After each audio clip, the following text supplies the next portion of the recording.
हे दोस्तों, आप लोग का स्वागत है मेरे चैनल पर। आप देख रहे क्रेजी फॉर भोजपुरी। चलो वीडियो स्टार्ट करते हैं। हरी लाल का न्यू सॉन्ग अगला सॉन्ग का नाम है जान बाड़ा बपुआ, जिसका भाई टीजर रिलीज हुआ। नहीं देखे तो global music junction YouTube channel पर जाके देखिए। और सच्ची में भाई ये टीजर बहुत ज़बरदस्त है। ये सॉन्ग ही इतना ज़बरदस्त है कि क्या बोलूँ। और बहुत ज़बरदस्त ये सॉन्ग होने वाला। अब बोलते हैं सॉन्ग कब रिलीज होने वाला। बढ़ने से पहले ऐसे ही अपडेट पाने के लिए मेरे चैनल को सब्सक्राइब करके रखो। भोजपुरी का हर खबर सबसे पहले मेरे चैनल पर आता। और केसारी लाल का ये मूवी में का सॉन्ग होने वाला है। मूवी का नाम है डंस। और बहुत जल्द डंस 2 भी मूवी बनने वाला है। केसारी लाल का डंस 2 मूवी बहुत जल्द आने वाला है। अब बोलते हैं सॉन्ग को लिखे प्यारे लाल यादव और म्यूजिक डायरेक्टर है कृष्णा बेदर्दी। तो आप तो जानते हैं कृष्णा बेदर्दी का म्यूजिक है, तो भाई ये सॉन्ग बहुत ज़बरदस्त होने वाला।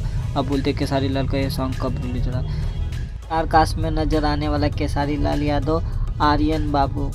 अब बोलते केसारी लाल का ये सॉन्ग कब रिलीज हो रहा है। ये सॉन्ग कल सुबह global music junction YouTube channel पर 6:15 पर रिलीज हो रही है। वीडियो अच्छी लगी तो लाइक करें, शेयर करें, सब्सक्राइब करें।